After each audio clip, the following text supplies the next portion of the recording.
Você já se perguntou o que aconteceria se a Gabi nunca tivesse acertado a cabeça do Eren?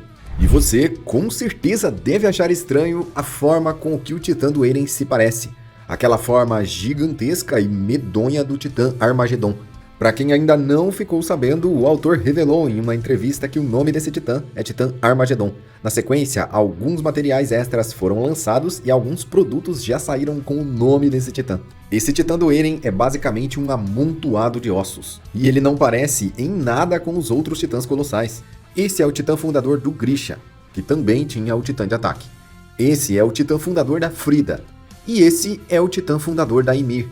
Esse talvez seja um pouco mais parecido por causa das costelas saindo para fora, mostrando uma estrutura óssea, tirando que o seu rosto também é só o esqueleto. A diferença é que esse não era só o Titã fundador, e sim o poder dos 9 titãs condensados que ainda não haviam sido divididos. O Titã do Eren tem essa forma por causa da Gabi.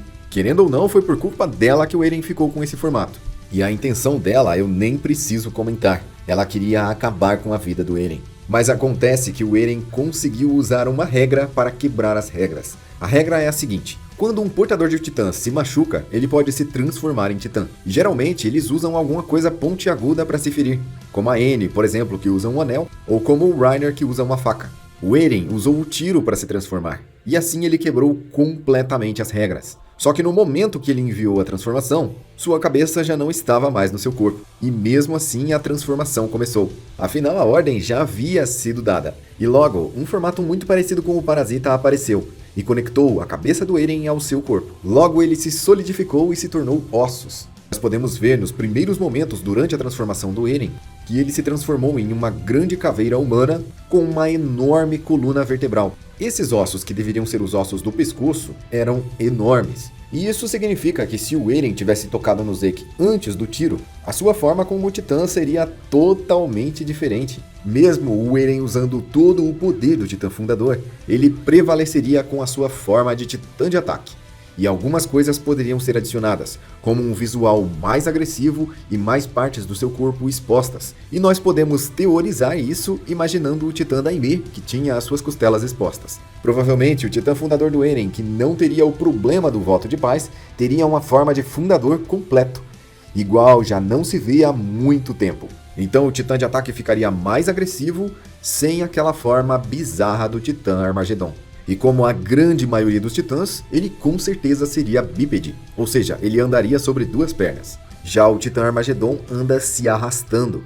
Ele arrasta todo o seu corpo pelo chão. Somente a sua coluna tem o comprimento de aproximadamente 600 metros. E se o Eren não tivesse recebido o tiro, e caso a sua transformação seguisse esse mesmo tamanho, essas mesmas proporções, ele seria um titã de 600 metros de pé. Nós estamos falando de um titã 10 vezes mais alto que o Titã Colossal. E para conseguir atingir a altura do Titã do Eren, a gente precisaria empilhar 10 titãs colossais um em cima do outro. Ele seria extremamente alto, muito maior do que o Titã Armagedon. Maior em altura simplesmente porque ele não está jogado no chão se arrastando, e sim de pé, de forma reta. A forma bípede poderia deixar esse titã ainda mais assustador do que ele já é. E um fato, pelo menos interessante para se pensar aqui, é que nessa forma bípede, o Eren teria tudo para se defender de uma forma muito melhor contra a tropa de exploração ou contra os titãs puros.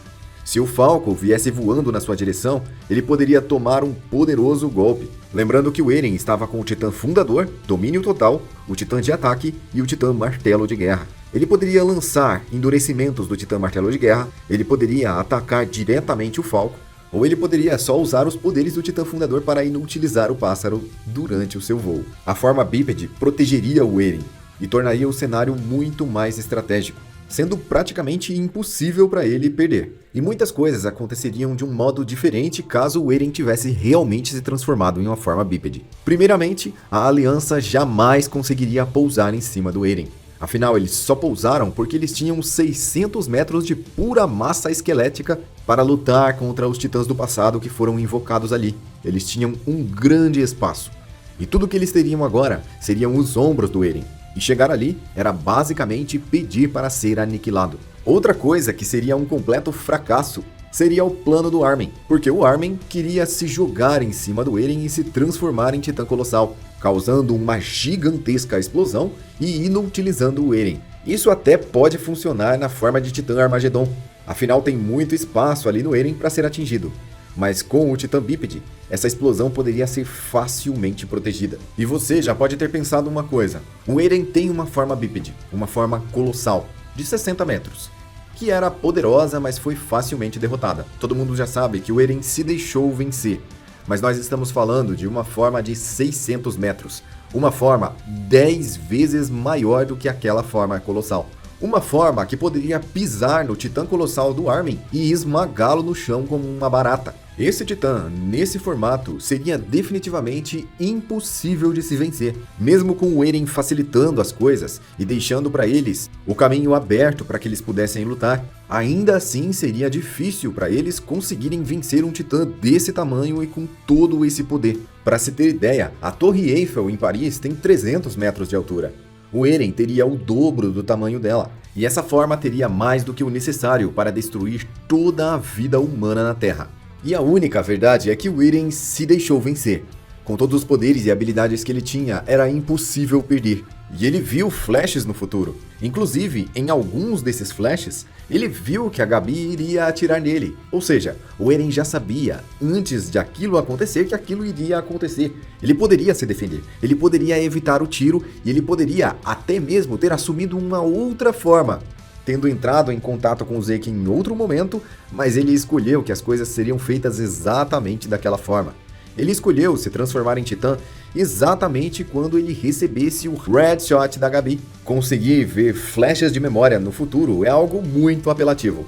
E como o Eren já sabia de tudo o que iria acontecer, ele simplesmente escolheu o que ele deveria fazer ou o que ele não deveria fazer. Ele até mesmo escolheu como seria a forma do seu Titã.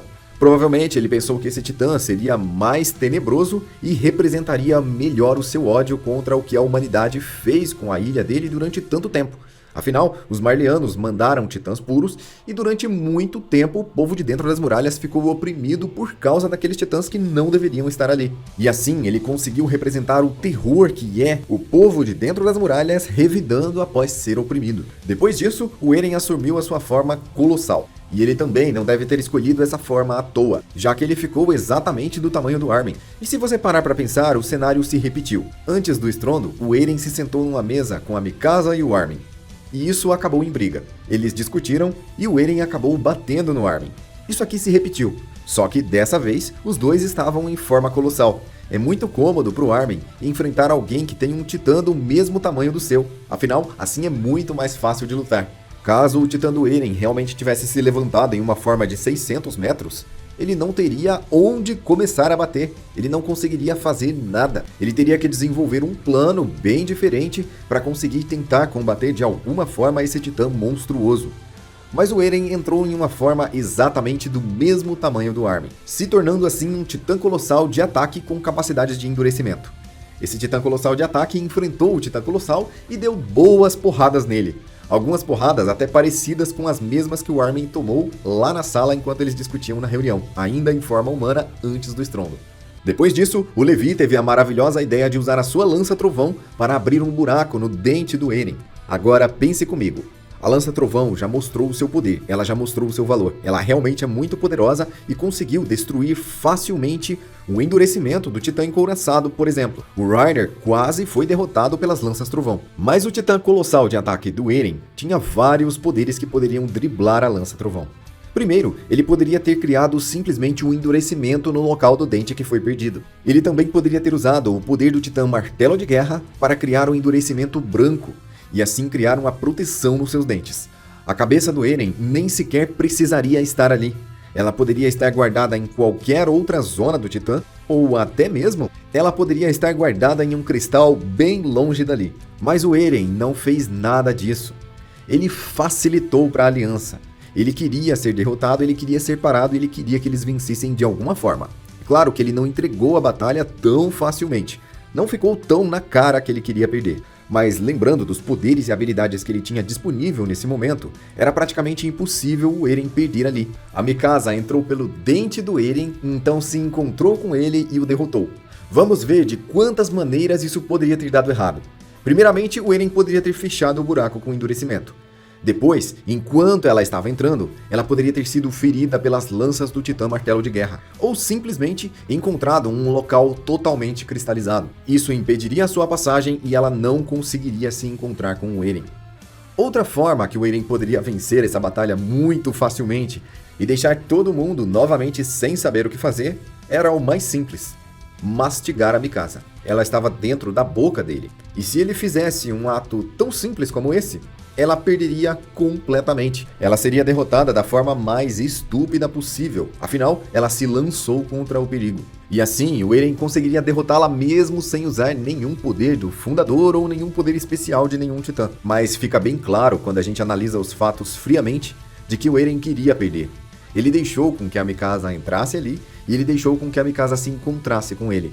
Qualquer outra pessoa que entrasse no lugar dela não seria bem-vindo, com certeza. Ele deixou que exatamente ela chegasse ali, e foi por causa dela que tudo acabou.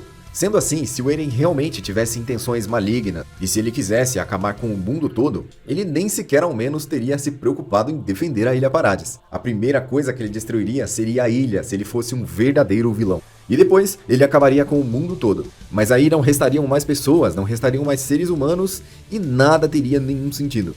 Então, se ele fosse uma pessoa que apenas queria defender a Ilha Parades e destruir toda a humanidade, ele poderia ter feito isso também de uma forma muito fácil, desativando o poder de todos os usuários de Titã, já que o Titã Fundador pode fazer isso, e simplesmente andar em linha reta. Já que, sem nenhum Titã e nenhum poder de Titã para tentar fazer frente a ele, ninguém na humanidade teria poder para fazer nada. Mesmo com todas as forças militares unidas, o máximo que eles conseguiriam seriam derrotar alguns poucos titãs colossais que nem fariam diferença no estrondo. Então, se a Gabi não tivesse atirado no Eren, a história seria diferente. Mas no fundo, o Eren queria que a Gabi fizesse exatamente isso. E deve ter sido exatamente por isso que o Eren provocou tanto a Gabi, colocando ela na mesa e fazendo ela participar da reunião com o Armin e com a Mikasa, deixando a menina completamente apavorada e aterrorizada. E assim, ele motivou a Gabi a fazer o que fez. Veja agora na sequência esse vídeo aqui, com os 12 melhores momentos da vida do Eren. E eu te garanto que vale muito a pena. Se inscreva no canal para receber novos vídeos e ative o sininho para ser notificado. Eu sou o Joel, eu vou ficando por aqui e até a próxima.